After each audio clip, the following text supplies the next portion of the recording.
रोक लेती है आपकी निस्बत।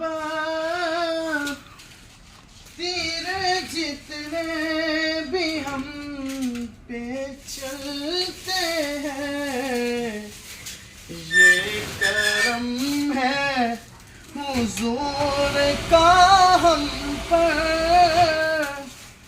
आने वाले अज़ाब टलते हैं। अब हमें कोई क्या गिराएगा, हर किनारा मदद को आएगा।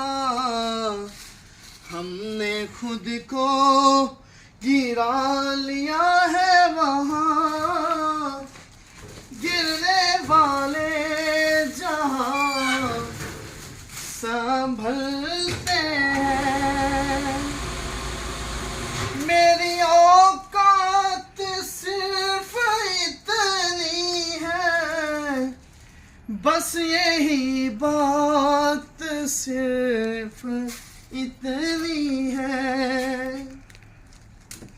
अपनी औकात सिर्फ इतनी है, बस यही बात सिर्फ इतनी है कि कल भी टुकड़ों पे उनके पलते थे,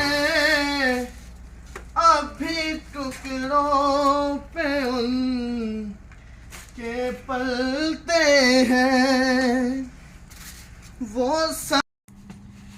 वो समझते हैं बोलियां सबकी, वही भरते हैं झोलियां सबकी।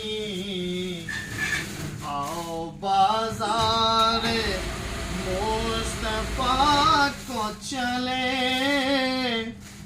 खोटे सिक्के जहां पे चलते हैं। साथियों आओ सब मदीने चले, खोटे सिक्के जहां पे चलते हैं। अस्सलाम वालेकुम फ्रेंड्स, क्या हाल चाल है? सब खैरियत से होंगे। रमज़ान मुबारक हो मेरी तरफ से सबको। रमज़ान के 3 रोज़े कंप्लीट हो चुके हैं, शुक्र अल्हम्दुलिल्लाह। ये हमारे पास महीना मेहमान है, तो आप मेरे चैनल को प्लीज़ सब्सक्राइब करें और दोस्तों के साथ शेयर करें। इंशाल्लाह नई वीडियो के साथ हाज़िर होंगे। अल्लाह हाफिज़, बाय।